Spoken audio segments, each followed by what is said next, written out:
Hello बच्चों, good evening. तो कैसे हैं आप लोग। जैसा कि आपको पता है कि बच्चों आज दिवाली का दूसरा दिन है और मैं आपका बहुत बहुत बहुत स्वागत करता हूं अड्डा 24/7 के जेई नीट के चैनल के ऊपर, जहां आपको फील कराया जा रहा है बच्चों क्या फिज़िक्स, है ना। फिज़िक्स बहुत ही अभी तक जो अपना चल रहा था वैसे ही चलता रहेगा, डोंट वरी, सारा कंटेंट आपको मिलेगा।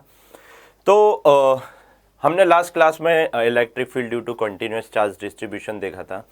काफ़ी टाइम से बातें हो रही थी बच्चों electric field electric field electric field. आज अपन इलेक्ट्रिक फील्ड को अपन ने निकालना तो सीखा था कि भाई पॉजिटिव चार्ज के कारण इलेक्ट्रिक फील्ड ऐसे निकाल लेते हैं, नेगेटिव चार्ज के कारण इलेक्ट्रिक फील्ड ऐसे निकाल लेते हैं।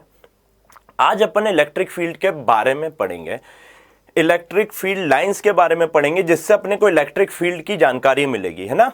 तो थ्योरेटिकल लेक्चर है, लेकिन हाँ यहां से काफी सारे न्यूमेरिकल आए हुए हैं और काफी सारे क्वेश्चन आए हुए। थ्योरेटिकल से सर कैसे न्यूमेरिकल आए हैं बताऊंगा, एक एक करके जैसे जैसे अपन आगे बढ़ेंगे बताते जाऊंगा। आपको कंटिन्यूअसली शुरू से लेकर आखिरी तक ये वीडियो देखना पड़ेगा, क्योंकि बेटा हर 1 मिनट 2 मिनट बाद पॉइंट चेंज हो जाएगा, हर 2 मिनट बाद पॉइंट चेंज हो जाएगा, हर 2 मिनट बाद पॉइंट चेंज हो जाएगा। और आगे जाके जैसे चौथा पॉइंट है तो हो सकता है उसमें तीसरा पॉइंट काम आ रहा हो, पांचवा पॉइंट है तो हो सकता है उसमें थर्ड पॉइंट आपका काम आ रहा हो, उसके कॉन्सेप्ट अपन 5th पॉइंट में यूज कर रहे हो। तो पूरा वीडियो देखिएगा, सारी इंफॉर्मेशन इसमें रहेगी। आपका क्या काम है, अगर एक एक चीज बहुत अच्छे से समझ आती है तो आपको सिर्फ कमेंट करके बताना है, मैं उससे समझ जाऊंगा बच्चों कि हाँ मैं जो बताना चाह रहा हूं वो आप तक पहुंच पा रहा है। तो बच्चों इलेक्ट्रिक फील्ड्स को कैसे पहचानेंगे, देखिए पहचानते हैं इलेक्ट्रिक फील्ड लाइन से। इलेक्ट्रिक फील्ड लाइंस, बेटा बार बार electric field line electric field line electric field line लिखना पड़ेगा, तो मैं क्या लिखूंगा EFL लिख दूंगा अकेला, इलेक्ट्रिक फील्ड लाइन। आप इससे समझ जाना बच्चों, इलेक्ट्रिक फील्ड लाइन निकालने वाले थे माइकल फैराडे। माइकल फैराडे थे जिन्होंने इलेक्ट्रिक फील्ड लाइन का इन्वेंशन किया था, जिन्होंने इलेक्ट्रिक फील्ड लाइंस बताई थी कि क्या होता है। अब एक्चुअल में ये जो इलेक्ट्रिक फील्ड लाइंस है ना बच्चों, हाइपोथेटिकल लाइंस होती हैं। हाइपोथेटिकल लाइंस होती हैं। हाइपोथेटिकल लाइंस यानी इमेजिनरी, काल्पनिक रहती है, हम बनाते हैं ताकि हमको इलेक्ट्रिक फील्ड की कोई जानकारी कहीं पर बतानी हो, या ये बोल सकते हैं कि इलेक्ट्रिक फील्ड लाइन देख के हमको इलेक्ट्रिक फील्ड की जानकारी मिल जाती है। तो जैसा कि अभी मैंने कहा इलेक्ट्रिक फील्ड लाइन क्या बताएंगी बच्चों, इलेक्ट्रिक फील्ड लाइन बताती हैं it gives the information about magnitude and direction, very important, magnitude and direction of electric field। बच्चों ये हमको बताएगी कि मैग्नीट्यूड और डायरेक्शन क्या है इलेक्ट्रिक फील्ड का, कैसे बताएगी अभी पहचानते हैं। देखो भाई बहुत ही सिंपल सा एक एग्जांपल देके समझाता हूं मैं आप लोगों को। मान लो मेरा नाम कालू राम है, लेकिन मैं दिखने में एकदम गोरू हूं, कैसे पहचानूंगा? क्या मैं सिर्फ नाम से पहचान सकता हूं कि मेरा नाम कालू राम है तो क्या मैं काला होऊंगा? I am not being racist, just for the information, है ना। मैं सिर्फ एक एग्जांपल देके आप तक पहुंचने की कोशिश कर रहा हूं, जस्ट फॉर एन एग्जांपल। किसी का नाम कालू राम है और वो दिखने में एकदम गोरा है तो बेटा भ्रमित हो सकते हैं अपन, है ना। तो बेटा अगर किसी भी चीज को जानना है, पहचानना है, तो उसकी फिजिकल प्रॉपर्टी हमको पता होना बहुत जरूरी है कि ये भाई दिखने में ऐसा है, ये 6 फीट 3 इंच का है, ये एकदम गोरा है, इसकी अच्छी खासी बहुत अच्छी दाढ़ी है, इसके बाल झड़ रहे हैं अभी बहुत ज्यादा, है ना। तो ऐसे आप पहचान सकते हैं। तो अगर मेरा नाम कालू राम है तो भले ही मेरा नाम कालू राम है, लेकिन मैं दिखने में कैसा हूं बेटा? गोरू हूं। तो जब तक मेरे को मेरा फिजिकल अपीयरेंस, या किसी को मेरा फिजिकल अपीयरेंस नहीं पता रहेगा और उसके दिमाग में अगर मेरे नाम से मेरी इमेज बनी होगी तो क्या वो सही होगी? नहीं सर, वो तो नहीं होगी। नाम कालू, रंग गोरू, तो ऐसा तो नहीं हो सकता। तो जब तक मैं किसी भी चीज की फिजिकल प्रॉपर्टीज ना पढ़ लूं ना बेटा, तब तक मैं उसको पहचान नहीं सकता। तो बच्चों इलेक्ट्रिक फील्ड में कैसे पहचानूंगा, उसकी फिजिकल प्रॉपर्टीज से पहचानूंगा। जैसा कि मैंने यहां पे लिखा है, it gives information about magnitude and direction of electric field. अब कैसे पता लगता है मैग्नीट्यूड और डायरेक्शन? देखिए बच्चों, डायरेक्शन पता लगेगा अगर आप किसी भी पॉइंट पर टेंजेंट डाल दोगे इलेक्ट्रिक फील्ड पे, तो टेंजेंट से उसका डायरेक्शन पता लग जाएगा। और बेटा मैग्नीट्यूड आपको पता लगेगा कि किसी भी पॉइंट पर वहां की इलेक्ट्रिक फील्ड कितनी पास है या कितनी दूर दूर है। अभी प्रॉपर्टीज में अपन इसकी बात करेंगे। तो मैं सिर्फ इतना लिख रहा हूं, कितनी पास या कितनी दूर। समझाऊंगा अभी, डोंट वरी, समझाऊंगा। अभी सिर्फ लेक्चर स्टार्ट किया है। कितनी पास या कितनी दूर आपकी इलेक्ट्रिक फील्ड लाइंस है, इससे आपको मैग्नीट्यूड का पता लगता है। और कैसे पता लगेगा उसकी बातें अभी अपन करते हैं। कितनी पास, कितनी दूर, कितनी ज्यादा, कितनी कम, वो सारी इस पर्टिकुलर मैग्नीट्यूड को आपको बता रही होंगी। तो बच्चों मैंने क्या कहा, आपको प्रॉपर्टीज पता होना बहुत जरूरी है। तो आइए पहले प्रॉपर्टीज पढ़ते हैं आप कि भाई इलेक्ट्रिक फील्ड लाइंस की प्रॉपर्टीज क्या होती हैं। जल्दी से जो बच्चे अभी जुड़े उनके लिए मैं एक बार रिवाइज करवा देता हूं। इलेक्ट्रिक फील्ड लाइंस क्या होती हैं बच्चों? हाइपोथेटिकल लाइन होती है। माइकल फैराडे ने बताई थी। क्यों बताई थी? So that we can get the information about the electric field at a particular space या एट अ पर्टिकुलर पॉइंट, कि भाई किसी स्पेस या किसी पॉइंट में कैसी है इलेक्ट्रिक फील्ड, कितनी है, किस डायरेक्शन में है, इसको कैसे बताना है। इसको बच्चों इलेक्ट्रिक फील्ड लाइंस की हेल्प से बताना है। चलिए आगे की बातें अपन करते हैं। Now properties of electric field lines देखिएगा बच्चों। प्रॉपर्टीज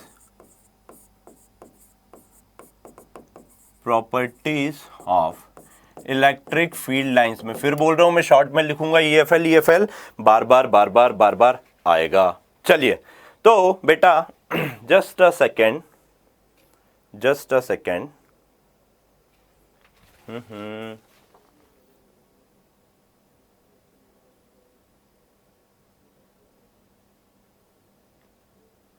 ओके ठीक, ऑल राइट। मेरे को लगा शायद कैमरा रुक गया था, इसलिए मैंने एक बार चेक करने के लिए देखा। All right. चलिए बच्चों आगे की बातें करते हैं। Properties of electric field line. सबसे पहले क्या है बेटा कि हाइपोथेटिकल लाइन है, इमेजिनरी लाइन है। हम मानते हैं hypothetical line, these are hypothetical lines. सबसे पहली चीज क्या है बच्चों? These are hypothetical lines, imaginary lines है। हम मानते हैं कि ऐसा होता है। अब सुनिए बच्चों, दूसरा जो पॉइंट है वो बोलता है कि जो magnitude of electric field lines है पर यूनिट एरिया बच्चों, वो डायरेक्टली प्रोपोर्शनल होती हैं। और sorry, number of electric field lines जो होती हैं वो डायरेक्टली प्रोपोर्शनल होती हैं मैग्नीट्यूड ऑफ इलेक्ट्रिक फील्ड के। मैंने क्या बोला? Number of electric field lines per unit area directly proportional होती हैं मैग्नीट्यूड ऑफ इलेक्ट्रिक फील्ड के। सर ये क्या हुआ, कैसे हुआ? देखो भाई बहुत सिंपल सी चीज है। अपन प्रॉपर्टीज पढ़ रहे हैं। प्रॉपर्टीज यानी कि हमने ऐसा माना, अब मैं गोरा हूं तो क्यों हूं? नहीं सर, आप गोरे हो तो गोरे हो, क्यों हूं? मेरी प्रॉपर्टी है ना भाई गोरा होना, है ना। कोई सांवला है तो उसकी प्रॉपर्टी है सांवला होना, राइट। तो मैं सिर्फ यह बोल रहा हूं कि बच्चों ऐसा होता है ना, क्या कि number of electric field lines per unit area रहती हैं, वो डायरेक्टली प्रोपोर्शनल रहती हैं आपके काय के बच्चों मैग्नीट्यूड ऑफ इलेक्ट्रिक फील्ड के। यानी कि एक एग्जांपल से समझते हैं बहुत अच्छे से, देखिएगा। लेट्स से आपने कहीं पर कोई भी जगह पर इलेक्ट्रिक फील्ड लाइंस कुछ ऐसी बनाई, राइट, है ना। और यहां पर बच्चों आपने दो पॉइंट लिए, let's say this being point A and this वाला बीइंग पॉइंट बी। अभी देखो एक यूनिट एरिया अगर मैं लेता हूं बच्चों, ये मैंने काटा एक यूनिट एरिया, और अच्छे से काटते हैं। चलिए, ये मैंने काटा बच्चे एक यूनिट एरिया, और सेम एक यूनिट एरिया यहां पर लेता हूं। एक यूनिट एरिया यहां भी, एक यूनिट एरिया यहां भी। अच्छे से देखो बच्चों, इस वाले यूनिट एरिया में ये वाली लाइन भी आ गई, ये वाली लाइन भी आ गई, ये वाली लाइन भी आ गई। तो इस वाले यूनिट एरिया में 3 लाइन है, इस वाले यूनिट एरिया में कितनी है बेटा? एक ही लाइन है। तो आप बताओ, एक यूनिट एरिया में ए पर लाइंस ज्यादा है, तो एक यूनिट एरिया में per unit area electric field lines ज्यादा है, तो ए पर मैग्नीट्यूड ऑफ इलेक्ट्रिक फील्ड क्या होगा बेटा? ज्यादा होगा। यानी कि बच्चों, magnitude of electric field at A is greater than magnitude of electric field at B. क्यों? क्योंकि यहां पे number of electric field lines क्या है बच्चों? ज्यादा है। This is the best explanation I can give you. ऐसा ही होता है, ऐसा ही हम मानते हैं, हाँ या ना? नेक्स्ट प्रॉपर्टी, चलिए नेक्स्ट प्रॉपर्टी देखिए बच्चों। नेक्स्ट प्रॉपर्टी बोलती है कि भाई जो आपका परपेंडिकुलर डिस्टेंस है ना, उसके ऊपर भी आपकी इलेक्ट्रिक फील्ड डिपेंड करती है। नेक्स्ट प्रॉपर्टी बताएगी आपकी जो मैग्नीट्यूड ऑफ इलेक्ट्रिक फील्ड है बच्चों, ये इनवर्सली प्रोपोर्शनल है। मैग्नीट्यूड ऑफ इलेक्ट्रिक फील्ड है, ये इनवर्सली प्रोपोर्शनल है बच्चों। मैग्नीट्यूड ऑफ इलेक्ट्रिक फील्ड है, इनवर्सली प्रोपोर्शनल है perpendicular distance between electric field lines. Very important point, सीधा सीधा क्वेश्चन आ सकता है और काफी बार पूछा भी गया है। क्या बोल रहा है बच्चों? Magnitude of electric field is inversely proportional to perpendicular distance या separation between electric field lines, या टू इलेक्ट्रिक फील्ड लाइंस कर लीजिए इसको, बिटवीन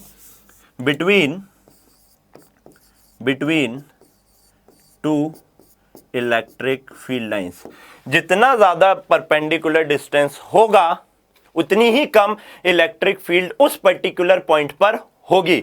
देखिए देखिए देखिए देखिए कैसे, देखिए लेट्स से मैंने 2 इलेक्ट्रिक फील्ड लाइंस कुछ ऐसी बनाई, ठीक है? ये है एक इलेक्ट्रिक फील्ड लाइन, ये है दूसरी इलेक्ट्रिक फील्ड। लेट्स से मान लो कुछ ऐसी आई। यहां पे बच्चों आपका पॉइंट ए है और यहां पर आपका क्या है? पॉइंट बी है। अच्छे से अगर आप देखोगे बेटा, ये वाला perpendicular separation between two lines ज्यादा है और ये वाला perpendicular separation between two lines कम है। तो जहां पे सेपरेशन कम होगा वहां पे इलेक्ट्रिक फील्ड पास पास होंगी, और इलेक्ट्रिक फील्ड पास पास होंगी यानी सेपरेशन कम हुआ, इलेक्ट्रिक फील्ड पास पास हुई, तो वहां पे इलेक्ट्रिक फील्ड लाइंस पास पास हुई, तो इलेक्ट्रिक फील्ड का मैग्नीट्यूड क्या हो जाएगा बच्चे? ज्यादा हो जाएगा। तो मैं यहां पे लिख सकता हूं बच्चों, magnitude of electric field at B is greater than magnitude of electric field at A। तीसरी प्रॉपर्टी भाई, इलेक्ट्रिक फील्ड को पहचानने के लिए ये क्या होती है? तीसरी प्रॉपर्टी होती है। अच्छे से एक बार देख लीजिए, स्क्रीनशॉट ले लीजिए, यहां पे मैं पॉज लेता हूं, आप एक बार पढ़ लीजिए, लिख लीजिए।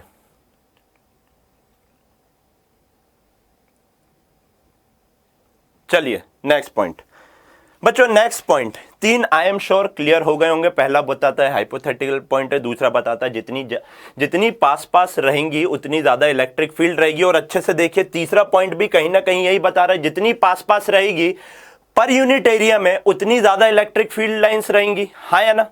जितनी पास पास रहेंगी पर यूनिट एरिया में उतनी ज्यादा इलेक्ट्रिक फील्ड लाइंस रहेंगी।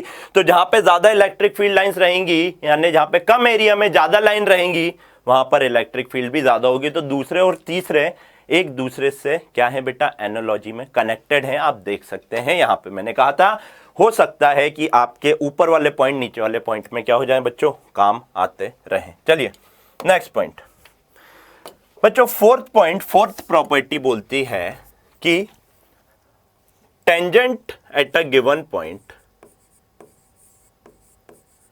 Tangent at a given point gives the direction of electric field at that point, or force on positive charge. बच्चों क्या बोल रहा है? फोर्थ पॉइंट आपका बोल रहा है कि अगर मैं किसी भी पॉइंट पर इलेक्ट्रिक फील्ड लाइन के टेंजेंट बनाता हूं तो उस पर्टिकुलर पॉइंट पे टेंजेंट का जो डायरेक्शन रहेगा बच्चे वही क्या होगा, इलेक्ट्रिक फील्ड लाइन का डायरेक्शन होगा, पहला पॉइंट। या इसी को मैं बोल सकता हूं उस पर्टिकुलर पॉइंट पे पॉजिटिव चार्ज के ऊपर उस ही डायरेक्शन में फोर्स लग रहा होगा जिस डायरेक्शन में आपकी क्या है, इलेक्ट्रिक फील्ड लाइंस है। देखिए देखिए देखिए, समझिए डायग्राम से और अच्छे से आपको चीजें समझ आ जाएंगी। लेट्स से कोई इलेक्ट्रिक फील्ड लाइन बेटा ऐसी बनी हुई है, लेट्स से मान लो इस पर्टिकुलर पॉइंट पे बताना है डायरेक्शन ऑफ इलेक्ट्रिक फील्ड क्या होगा। आप क्या करेंगे बेटा, इस पर्टिकुलर पॉइंट पे टेंजेंट डाल देंगे।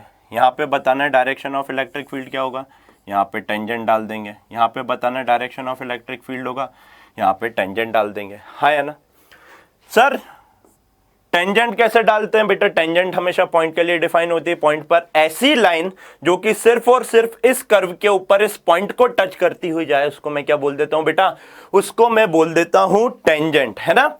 इसको क्या मैं बोल देता हूं बच्चों, टेंजेंट बोल देता हूं। तो अगर आप बहुत अच्छे से देखेंगे तो इसको मैं E1 लिख सकता हूं, इसको मैं E2 लिख सकता हूं, इसको मैं E3 लिख सकता हूं। सर तीनों को अलग अलग नाम क्यों दिए बेटा, electric field is a vector quantity, उसके पास मैग्नीट्यूड भी है, उसके पास डायरेक्शन भी है। इस पर्टिकुलर सिनेरियो में डायरेक्शन चेंज हो रहा है तो क्या इलेक्ट्रिक फील्ड चेंज हो जाएगी। हाँ सर, इलेक्ट्रिक फील्ड के पास मैग्नीट्यूड डायरेक्शन दो कंपोनेंट है, अगर एक कंपोनेंट भी चेंज होगा तो वो इलेक्ट्रिक फील्ड को चेंज कर देगा। तो बेटा यहाँ पे डायरेक्शन इधर पर है, यहाँ पे डायरेक्शन इधर पर है और यहाँ पे डायरेक्शन क्या है आपका, इधर पर है। तो आप मेरे को बताएंगे क्या बेटा अलग अलग डायरेक्शन होगा तो अलग अलग इलेक्ट्रिक फील्ड होगा या नहीं होगा। हाँ सर बिल्कुल होगा। यह था बच्चों आपका fourth point. Fifth property, two electric field line never intersect each other. Two electric field line never intersect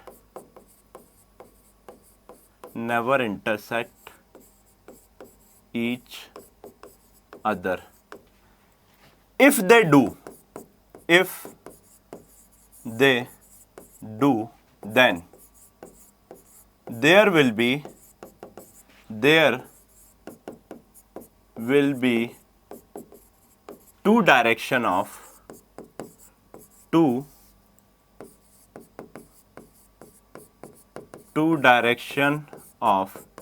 electric field at that point, which is not possible. Sir क्या लिख दिया इतना सारा अंग्रेजी में, सुनो सुनो सुनो सुनो सुनो। क्या होता है, आपको पता है बच्चों, किसी भी पर्टिकुलर पॉइंट पे इलेक्ट्रिक फील्ड लाइन में अगर आप टेंजेंट डालते हैं तो उस पर्टिकुलर पॉइंट पे वो टेंजेंट इलेक्ट्रिक फील्ड का डायरेक्शन देता है नंबर 4। ये आपको बताया।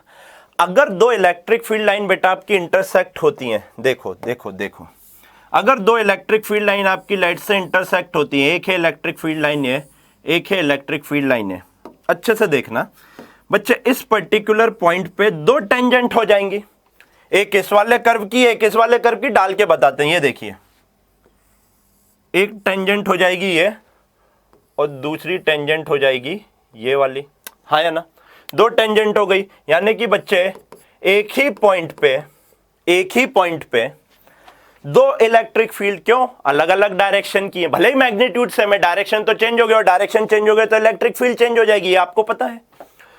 तो एक ही पॉइंट पे अगर दो इलेक्ट्रिक फील्ड आ गई, क्या ये पॉसिबल है? नहीं सर, मे बी एक पॉइंट पे आप एक जगह रह सकते हो, यहां पर हो तो यहीं रहोगे बेटा, है ना, आदित्य सर को देख रहे हो तो यहीं पे रहोगे, कहीं और हो उसके साथ पार्क में हो तो बेटा उसके साथ रहोगे। एक ही टाइम पे दो जगह क्या आप हो सकते हो? नहीं सर पॉसिबल नहीं है। तो क्या ये पॉसिबल है? बिल्कुल नहीं है सर, बिल्कुल नहीं है। चमक गया एकदम। एक पॉइंट पे दो डायरेक्शन नहीं हो सकते, इसलिए दो इलेक्ट्रिक फील्ड लाइन कभी भी इंटरसेक्ट नहीं करेंगी। ध्यान रखिएगा, अभी आगे इलेक्ट्रिक फील्ड लाइन बनवाऊंगा ना, खतरनाक खतरनाक, 2 पॉइंट चार्ज के कारण, 3 पॉइंट चार्ज के कारण, कंडक्टर के कारण, वहां पर इस बात का खासा ध्यान रखना पड़ेगा कि कोई भी इलेक्ट्रिक फील्ड लाइन इंटरसेक्ट नहीं होना चाहिए। क्यों? क्योंकि इंटरसेक्ट हुई तो खेल हो जाएगा, और अगर खेल हो गया तो क्या हो जाएगा बेटा, अगर खेल हो गया तो आपका 2 हो जाएंगे, और 2 होगा तो which is not possible, right. Sir ऐसा है तो क्या नोट ये वाला सिनेरियो पॉसिबल होगा? I want you to pause the video, I want you to pause the video and just think about this scenario. Sir एक इलेक्ट्रिक फील्ड लाइन ऐसी और दो जस्ट इसको टच करती हुई निकली, यानी टच नहीं किए, जस्ट टच करते करते रह गई। क्या ये पॉसिबल है? जस्ट यानी कि 2 होते हुए भी इस पर्टिकुलर पॉइंट पे ये एक जैसी दिखेगी। यानी कि अगर सर अकॉर्डिंग टू कॉन्सेप्ट इस पॉइंट पे दोनों की टेंजेंट कैसी आएगी? इस पॉइंट पे दोनों की टेंजेंट कैसी होगी बेटा? सर एक ही होगी।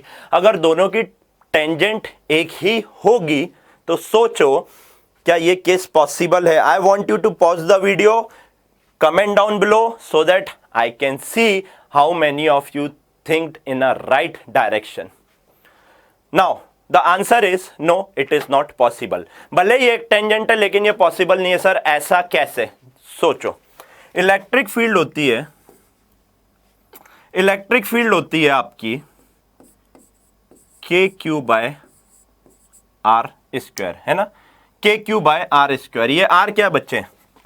ये देख, इस पर्टिकुलर पॉइंट पे दो लाइन के बीच में आर की वैल्यू कितनी हो जाएगी? आर की वैल्यू टेंस टू 0 हो गई या नहीं हो गई? एकदम पास पास है, एकदम पास पास, टेंस टू 0 हो गई।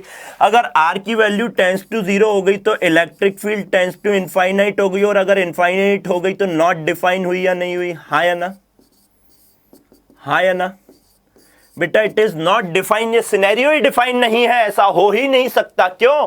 क्योंकि अगर दो इलेक्ट्रिक फील्ड लाइन बेटा एकदम पास पास आके बैठ गई, ऐसा देखो, दो इलेक्ट्रिक फील्ड लाइन एकदम पास पास आके बैठ गई, इसको देखो, ये मेरी ये 2 उंगली को, दो इलेक्ट्रिक फील्ड लाइन अगर पास पास आकर बैठ गई तो क्या होगा बच्चों? आर की वैल्यू टेंस टू 0 हो जाएगी, और आर की वैल्यू अगर टेंस टू 0 हो गई तो क्या होगा बेटा? आपकी जो इलेक्ट्रिक फील्ड है वो कैसी हो जाएगी? इनफाइनाइट हो जाएगी, और इनफाइनाइट हो गई तो नॉट डिफाइन हो जाएगी, है ना। चलिए now the next point, next point बच्चों, next point says electric field lines generate from positive charge and terminates at negative charge. अब ये तो आपको पता है, ये तो अपन ने बनाया हुआ भी है। Electric field lines generates from positive charge and terminates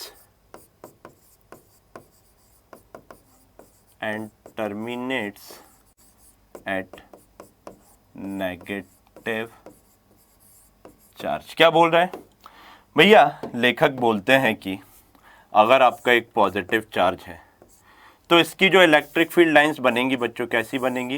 ये पॉजिटिव चार्ज से जनरेट होती हुई दिखेंगी, यानी जनरेट हो रही हैं तो इस पॉजिटिव चार्ज से निकलती हुई दिखेंगी बच्चों, ये है ना, इस पॉजिटिव चार्ज से निकल रही होंगी। क्यों? क्योंकि मैं यहाँ पे प्यादा लाके रखूंगा बेटा, वो प्यादा दूर जाएगा और जिस डायरेक्शन में प्यादा जाएगा उस डायरेक्शन में मैं इलेक्ट्रिक फील्ड लाइन बना दूंगा। ऐसे ही तो निकालता था इलेक्ट्रिक फील्ड, हाँ या ना? हाँ सर। अगर नेगेटिव चार्ज होता तो बच्चों, नेगेटिव चार्ज होता तो पॉजिटिव इलेक्ट्रिक फील्ड लाइंस इसके ऊपर टर्मिनेट हो रही होती, यानी यहां पर आ रही होती। हाँ सर, पॉजिटिव चार्ज रखूंगा कहीं पर भी तो वो इसको क्या कर लेगा? अट्रैक्ट कर लेगा, और अगर अट्रैक्ट कर लिया बेटा, अगर अट्रैक्ट कर लिया बेटा तो इसकी तरफ आता हुआ दिखेगा या नहीं दिखेगा? जी सर, बिल्कुल इसकी तरफ आता हुआ दिखता है। तो पॉजिटिव चार्ज से बेटा क्या होती है? जनरेट होती है, और नेगेटिव चार्ज पे क्या होती है बेटा? टर्मिनेट होती है। ध्यान रखना, वेरी इंपॉर्टेंट। अगेन अगर अपन आगे बढ़ाएंगे अभी अपन जब आगे डायग्राम बनाएंगे इलेक्ट्रिक फील्ड लाइंस का, वहां पे बहुत कम आएगा। ध्यान रखना, पॉजिटिव चार्ज से जनरेट होती है और नेगेटिव चार्ज पर आके टर्मिनेट हो जाती है, इस बात का ध्यान रखिएगा। Now again a very important, यहां से न्यूमेरिकल आया हुआ है, बताएंगे कैसे न्यूमेरिकल यहां से आ सकता है, लेकिन पहले प्रॉपर्टी समझो। magnitude of charge is directly proportional to number of electric field lines। Magnitude of charge बच्चों क्या होता है, डायरेक्टली प्रोपोर्शनल होता है number of electric field lines के। सर मंजे क्या है, देखो बेटा क्वेश्चन कैसा आ सकता है, जितनी ज्यादा इलेक्ट्रिक फील्ड लाइन किसी चार्ज से निकल रही होगी ना, उतना ज्यादा उस चार्ज का प्रकोप होगा, यानी कि बादशाह भाई उतने ज्यादा, पाशाह भाई आपके पाशाह भाई उतने ज्यादा ताकतवर होंगे। चार्ज क्या है, पाशाह भाई आपने यही बताया था, है ना, याद हो अगर आपको प्रीवियस लेक्चर देखे हैं सारे तो बेटा क्या हो जाएगा ये, अगर मैंने कहा एक पॉजिटिव चार्ज और एक अलग से नेगेटिव चार्ज दे के रखा हुआ है, अच्छे से देखना क्वेश्चन, पॉजिटिव चार्ज का डायग्राम ऐसा दे दिया आपको दे के रखा है ऐसा,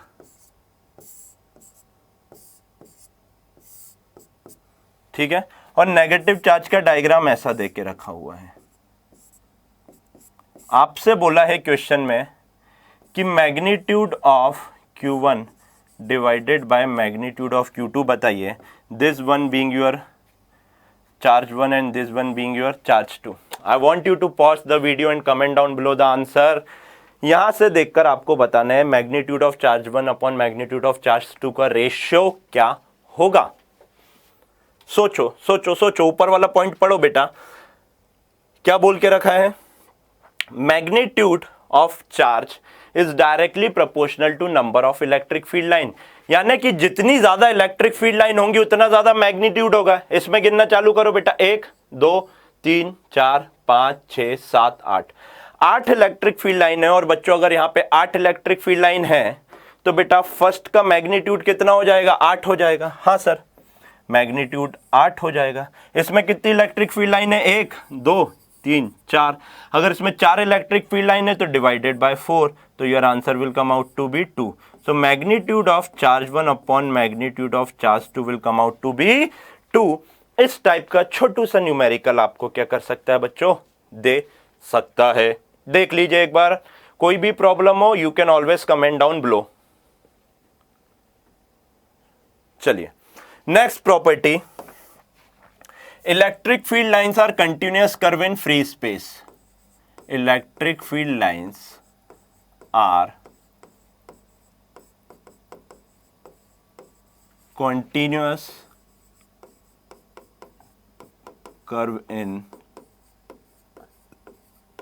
free space। क्या बोल रहा है भाई, लेखक बोलते हैं कि जो इलेक्ट्रिक फील्ड लाइंस है ना, ये कॉन्टिन्यूअस कर्व है फ्री स्पेस में। कॉन्टिन्यूअस कर्व यानी ऐसा कॉन्टिन्यूअस रहना चाहिए, मतलब कि अगर कहीं पे बना रहे हो ना तो पेन नहीं उठना चाहिए, इसको बोलते हैं कॉन्टिन्यूअस कर्व। ये जो बना है बेटा इसको बोलते हैं क्या, इसको बोलते हैं कॉन्टिन्यूअस कर्व, है ना। कुछ इस डायरेक्शन में आपको देख रखा है। अगर आपको कुछ ऐसा बना दिया, क्या ये कॉन्टिन्यूअस है, नहीं सर ये तो बीच बीच में टूटा हुआ है। अगर कुछ आपको ऐसा बना के दे दिया बेटा, so this is not a continuous curve, this is not a continuous curve, है ना, इट इज नॉट पॉसिबल। क्यों, क्योंकि बेटा हर पॉइंट पे अगर इलेक्ट्रिक फील्ड लाइन है तो हर पॉइंट पे रहेगी, और हर पॉइंट पे रहेगी तो ऐसा नहीं कि यहां पर है यहां नहीं है, यहां पर है यहां नहीं है, यहां पर है यहां नहीं है, यहां पर है यहां नहीं है, ऐसा नहीं होगा। कॉन्टिन्यूअस कर्व रहेगा हमेशा हमेशा हमेशा। फिर से याद दिला दूं, मेरा नाम कालू राम है लेकिन मैं दिखने में गोरा हूं। क्यों हूं, क्योंकि मैं दिखने में गोरा हूं इसलिए हूं। तो these are the properties of electric field line जो माइकल फैराडे ने बताई है कि आपको इलेक्ट्रिक फील्ड लाइंस को पहचानना है। तो आप ये हाइपोथेटिकल कॉन्सेप्ट यूज कर सकते हैं, क्योंकि बेटा दिखती तो है नहीं इलेक्ट्रिक फील्ड, दिखती है क्या बताओ, पॉसिबल है क्या देखना। आपके घर में वायर लगा रहता है, वायर के अंदर इलेक्ट्रिक फील्ड दौड़ते हुए दिखती है क्या, नहीं दिखती है, कोई पॉसिबल ही नहीं। उसके आजू बाजू इलेक्ट्रिक फील्ड दिखती है क्या, नहीं दिखती है। उसके आजू बाजू मैग्नेटिक फील्ड दिखती है क्या, नहीं दिखती है। तो बेटा ये वो चीज है जिसको फील करना पड़ेगा। क्यों, क्योंकि ये दिखती नहीं है। चलिए एक और है बच्चों, एक और पॉइंट, इलेक्ट्रिक फील्ड लाइंस, इसको मैं अलग से बताऊंगा। अगर समझ एक एक पॉइंट बहुत अच्छे से समझ आ रहा है बच्चों, please please please comment down below so that I can understand I am reaching you all. बच्चों नेक्स्ट पॉइंट बोल रहा है कि electric field lines are never represented inside a conducting volume. ध्यान रखना, कंडक्टिंग वॉल्यूम बोला, क्या बोला बेटा, electric field lines never, electric field electric field lines never represented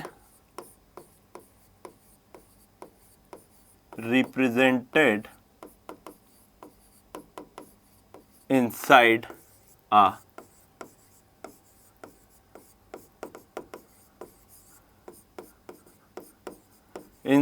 conducting volume. अब सुनना मेरी बात, ये वाला पॉइंट लास्ट, आखिरी के 2-3 पॉइंट लास्ट में इसलिए बता रहा हूं क्योंकि ये जैसे जैसे अपन आगे बढ़ेंगे वैसे वैसे चीजें आपके क्लियर आएगी। जब आगे जाके पोटेंशियल पढ़ेंगे, कंडक्टिंग स्फीयर पढ़ेंगे, इन सब के बारे में पढ़ेंगे, तब जाके आपको पता लगेगा कि भाई इलेक्ट्रिक कोई भी कंडक्टिंग वॉल्यूम, अभी के लिए सिर्फ मैं इतना बता रहा हूं, कंडक्टिंग मतलब कि जो कंडक्ट करा देता है। कंडक्ट करा देता है यानी यहां पे मैं चार्ज रखूंगा, पक्क से उड़कर कहां चले जाएगा, मतलब अंदर ही अंदर कहां चले जाएगा, सरफेस पे चला जाएगा। कंडक्टिंग वॉल्यूम के अंदर कभी भी चार्ज नहीं रहेगा, कंडक्टिंग वॉल्यूम के अंदर कभी भी चार्ज नहीं रहेगा, और कंडक्टिंग वॉल्यूम के अंदर कभी भी इलेक्ट्रिक फील्ड नहीं होगी। प्रूफ करवाऊंगा फॉर श्योर, लेकिन नेक्स्ट चैप्टर में, इसी चैप्टर के एंड में जब गॉस लॉ वगैरह पढ़ेंगे वहां से आपको प्रूफ करवा दूंगा कि कोई भी कंडक्टर के अंदर इलेक्ट्रिक फील्ड लाइंस नहीं बनाई जाती। क्यों? क्योंकि अंदर बेटा इलेक्ट्रिक फील्ड ही नहीं रहेगी। इलेक्ट्रिक फील्ड ही नहीं रहेगी तो इलेक्ट्रिक फील्ड लाइन का क्या मतलब है ना। इसलिए यहां पे लिखा है बच्चों, electric field line never represented inside a conducting volume. एक और पॉइंट जो मैं आगे आपको प्रूफ करवाऊंगा बच्चों, जो आपकी इलेक्ट्रिक फील्ड लाइंस रहती हैं कंडक्टर में, वो परपेंडिकुलर इनकमिंग और परपेंडिकुलर आउटगोइंग रहती हैं। Electric field lines are represented perpendicular incoming and perpendicular outgoing in a conductor. बच्चों इलेक्ट्रिक फील्ड लाइन कैसी होती है? परपेंडिकुलर इनकमिंग और परपेंडिकुलर आउटगोइंग बताई जाती है। क्यों बताई जाती है इसका भी रीजन मैं आपको आगे प्रूफ करवाऊंगा, डोंट वरी। लेकिन अभी के लिए आपको याद रखना भी बहुत जरूरी है कि कोई भी कंडक्टर अगर आपको दिया है तो इलेक्ट्रिक फील्ड लाइन उससे परपेंडिकुलर उसके अंदर जाएंगी और परपेंडिकुलर वहां से बाहर निकलती हुई दिखेंगी। अभी देखिए एक क्वेश्चन पूछा गया है बच्चों आईआईटी 1996 में, इसी के ऊपर एक क्वेश्चन पूछा गया है। आईआईटी 1996 क्या क्वेश्चन पूछा गया है? दोनों प्रॉपर्टीज को मिला के एक क्वेश्चन आया हुआ है, बहुत अच्छा क्वेश्चन है, देखिएगा। 4 इलेक्ट्रिक फील्ड लाइंस आपको बना के दी हुई हैं, आपको बताना है चारों में से कौन सी सही है। एक बना के दी थी बेटा ऐसी, this is a conductor, this is a conductor. बेटा दूसरी बना के दी थी आपकी ऐसी, एक बना दी बच्चों सीधी बना दी, एक बना दी बच्चों ऐसी। देखिए तीसरी जो बना के दी थी यहां से परपेंडिकुलर इंटर कर रही थी और यहां से परपेंडिकुलर एग्जिट कर रही थी, और ये ऐसी थी। ये थर्ड ऑप्शन। और फोर्थ ऑप्शन जो था बेटा आपका, यहां से परपेंडिकुलर इंटर कर रहा था और यहां से परपेंडिकुलर एग्जिट कर रहा था। This is option A, this is option B, this is option C, this is option D, है ना। तो आपको बताना है बेटा which of the following electric field line is correct for the conductor. The question has been asked in IIT 1996, आया हुआ question है। आपको बताना है ए वाली सही है, बी वाली सही है, सी वाली सही है या डी वाली सही है। देखो इन दो प्रॉपर्टीज के ऊपर ही बेटा क्वेश्चन पूछे गए। क्या बोल रहा है?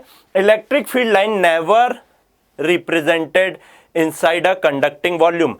कंडक्टर के अंदर कभी भी इलेक्ट्रिक फील्ड लाइंस नहीं बता सकते। अगर नहीं बता सकते तो बेटा कंडक्टर के अंदर इलेक्ट्रिक फील्ड लाइन, कंडक्टर के अंदर इलेक्ट्रिक फील्ड लाइन कभी नहीं आएंगी। Answer A and C are eliminated.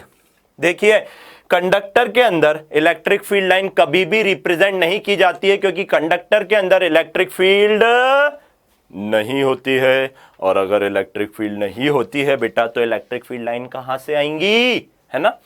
अब बचता है बी या सी। दूसरा पॉइंट पढ़ो, इलेक्ट्रिक फील्ड लाइन होता है perpendicular incoming and perpendicular outgoing. क्या ये परपेंडिकुलर इनकमिंग और परपेंडिकुलर आउटगोइंग है? नहीं है सर। नहीं है।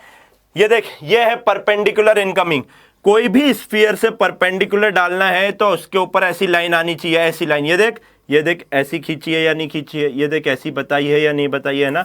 हो सकता है डायग्राम थोड़ा सा ऊपर नीचे हो गया हो, I am not an artist, लेकिन मैंने यहां पे परपेंडिकुलर एंगल बता दिया है। इसका मतलब यह है A B C are eliminated, then D is the right answer. किसी भी कंडक्टिंग वॉल्यूम पर आप कैसे इलेक्ट्रिक फील्ड बताएंगे? परपेंडिकुलर इनकमिंग अंदर नहीं रहेगी, परपेंडिकुलर आउट गोइंग आप बता देंगे। तो बच्चों, this is again two very important property. Now the last one, now last and very important one. हाँ, लास्ट बचा हुआ है बच्चे। I know it's a theoretical part, आपको थोड़ा सा कंसंट्रेशन बना के देना पड़ेगा बच्चों, यहां पे रखना पड़ेगा। क्यों? क्योंकि भाई इंपॉर्टेंट है। यही वो पार्ट्स हैं बच्चों, यही अगर आप बहुत अच्छे से पढ़ेंगे ना, यही वो पार्ट है जो आपको फिजिक्स में और ज्यादा से ज्यादा नंबर लाके दे सकते हैं बच्चों। नेक्स्ट पॉइंट जो है कि electric potential decreases in the direction of electric field lines and increases opposite to it. क्या बोला मैंने बच्चों? Electric potential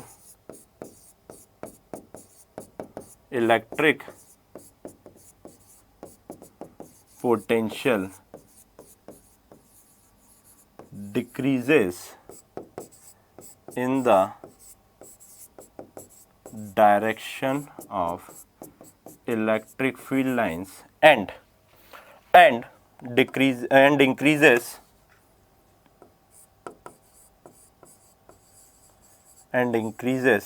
opposite to it।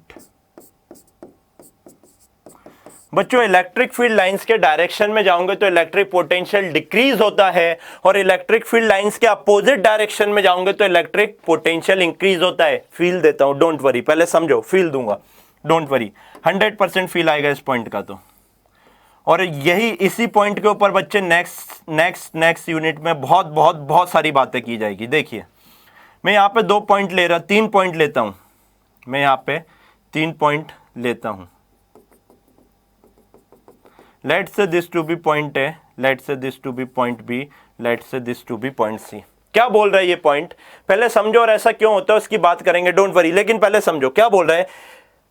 अगर मैं इलेक्ट्रिक फील्ड लाइंस के डायरेक्शन में जाऊंगा तो मेरा क्या होगा बेटा? इलेक्ट्रिक पोटेंशियल डिक्रीज होगा।